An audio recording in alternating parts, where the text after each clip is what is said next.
Welcome to the Irlandia news summary. A central tenet of Polish foreign policy over the past 3 decades has been the maintenance of the closest possible political alignment with the United States. It led Poland into participation in the international security mission in Afghanistan following 9/11. That involvement this week saw the country caught up in the frantic evacuation efforts from Kabul. It followed the dramatic collapse of the Afghan government after the effective withdrawal of support by the Biden administration.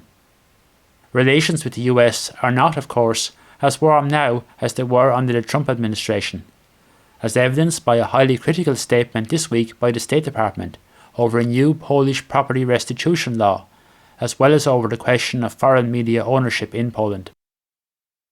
The main news stories over the past week have included: Poland joins in the international evacuation effort from Afghanistan, following the fall of Kabul to the Taliban.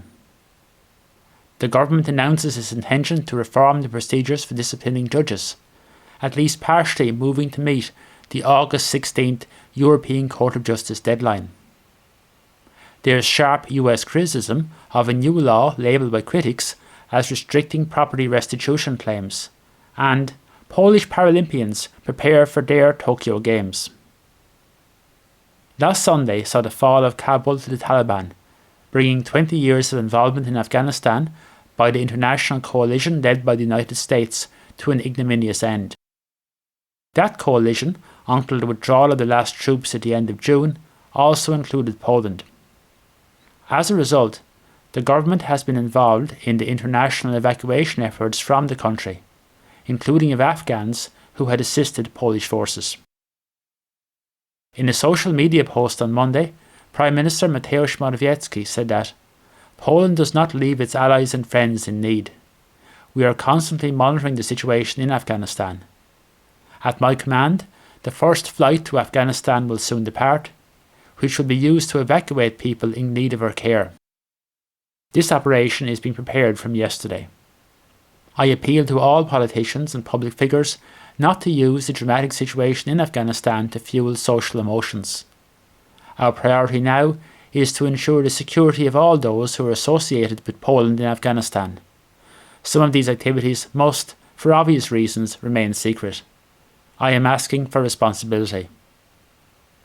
Morawiecki said on Tuesday that Poland would help in the evacuation of approximately 100 people from Afghanistan, in response to requests for assistance from the EU, NATO and the International Olympic Committee. He said that, in the coming days, we will be presented with a list of probably around 100 people whom we are going to help evacuate. Polish military aircraft will take evacuees from Kabul to Uzbekistan, and from there to Poland or other European countries. The Prime Minister said that Poland had started to airlift people out of Afghanistan in June, as it was our obligation, adding that 10 families have already arrived in Poland or other places of their choosing, and we have taken care of them. He pointed out that Ghazni province, where the Polish contingent had been stationed, was captured by the Taliban well prior to the fall of Kabul. The Polish government this week moved to defuse its confrontation with the European Union institutions over the deadline of last Monday, August 16th, for the suspension of some of the country's controversial judicial reforms. The announcement followed comments earlier this month by Prawo i Sprawiedliwość chairman Jarosław Kaczyński that we will dissolve the disciplinary chamber as it currently operates, and in this way the subject of the dispute will disappear. Kaczyński still rejected the right of the EU to intervene in such matters. On Tuesday, the government said it would move to dismantle the disciplinary chamber of the Supreme Court as part of a wider judicial reform package. An official statement said that Poland will continue reforms of the judiciary, also in the area of judges' answerability, aimed at improving the efficiency of this system, adding that scrapping the chamber will be part of the reform package. Poland had been threatened with financial penalties if it didn't comply with the European Court of Justice ruling. In a formal response to the European Commission on Monday, Poland said it would submit a motion for the ECJ direction concerning interim measures around the suspension of the work of the disciplinary chamber to be revoked. The moves towards accommodation with the EU will scarcely do much for Prawo i Sprawiedliwości's relations with its largest remaining coalition partner, Solidarna Polska, following last week's exit from the Zjednoczona Prawica of Porozumienie. The final break with Porozumienie came after the dismissal from the government last Tuesday of then Deputy Prime Minister and Development, Labour and Technology Minister Jarosław Gowin. This was followed on Wednesday by the party's exit from the United Right. Last week's developments mean that the Mateusz Morawiecki government is again in a formal minority in the Sejm. However, judging by subsequent events, it still looks to be well capable of winning key votes, with the inclusion of the breakaway Porozumienie group, the Republicans, into Zjednoczona Prawica, as well as the outside support of Kukiz 15 and other smaller groups and independents. Gowin's dismissal followed the earlier firing of a deputy minister from his party over criticism of the Polski Ład. Gowin himself had also been critical of the government's flagship new policy, saying it would impose higher taxes on hard-working Poles. Porozumienie subsequently stated conditions for remaining in government, including amendments to the controversial new foreign media ownership law. However, Prawo i Sprawiedliwość instead dramatically moved to dismiss Gowin. The rollout of the Polski Ład policies has continued, with the government this week approving plans for a new allowance for families with children between 1 and 3 years of age. The measure, to be introduced next year, will apply to all children after the first, with families entitled to receive a total of 12,000 złotych per child. A statement said that around 410,000 children are expected to be covered by the so-called Family Welfare Capital Programme. The US this week joined in international criticism of President Duda's signing into law last Saturday of a bill to place a time limit on challenges to administrative decisions. The law is seen by the government as an attempt to end, often unfounded, challenges to property rights, but critics claim it makes it more difficult for victims, including Jewish victims, to gain restitution for property lost under the Nazi German occupation and afterwards. After signing the bill, President Duda wrote that it would end an era of legal chaos, reprivatisation mafias, uncertainty for millions of Poles, and lack of respect for the elementary rights of the citizens of our country. The State Department statement did welcome remarks by President Duda at the weekend, which was seen as a response to criticism of a new foreign media ownership bill, which was passed by the Sejm on a 228 to 216 vote last Wednesday, following a heated debate. It aims to prevent major media firms from being majority owned from outside the European Economic Area. The bill has provoked public protests and is seen by critics as primarily targeting the US Discovery Corporation owned TVN24.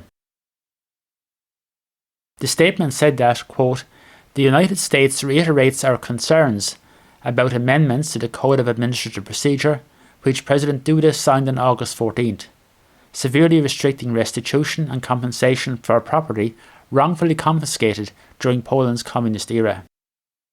We deeply regret the adoption of these amendments.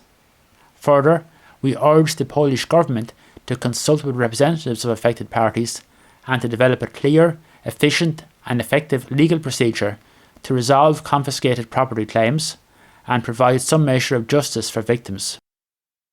In the absence of such a procedure, this legislation will harm all Polish citizens whose property was unjustly taken, including that of Polish Jews who were victims of the Holocaust." We welcome President Duda's statement this weekend in support of freedom of expression, the sanctity of contracts, and the shared values that underpin our relationship. We strongly urge him to act on these values in regard to pending legislation that, if passed in the current form, could severely affect media freedom and the foreign investment climate. We look forward to working with the government of Poland to advance our shared priorities on the basis of democratic values, including respect for the fundamental freedom of expression. Israel moved to downgrade the level of mutual diplomatic representation with Poland in response to the new law. Earlier this month, the Biden administration named Mark Brzezinski as the new US ambassador to Poland.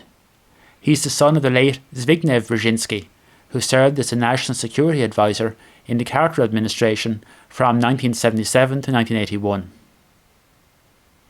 Poland's economy is continuing to rebound rapidly.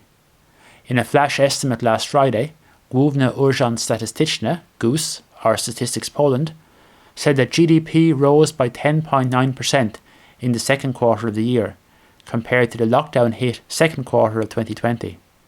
It was the highest year-on-year GDP growth rate on record. There was a 0.9% contraction in the first quarter of the year and a 2.7% contraction in 2020 as a whole. In a final estimate for inflation, GUS said that the July annual figure stood at 5%, in line with the earlier flash estimate. Poland's Paralympians are gearing up for the Paralympic Games, which commence in Tokyo next Tuesday. They'll be hoping for as successful a campaign as Team Poland had in the Tokyo Olympics. The team came away with a record haul of 14 medals, 4 gold, 5 silver and 5 bronze. It was Poland's best Olympics performance this century and placed the country 17th in the overall medals table. 89 Polish Paralympians, 56 men and 33 women, will compete in 12 sports at the Games. President Duda attended a send-off ceremony for them in Warszawa on Monday and tweeted that, "We believe that these Games will be a great success for you. We wish it with all our hearts." That's all for this week.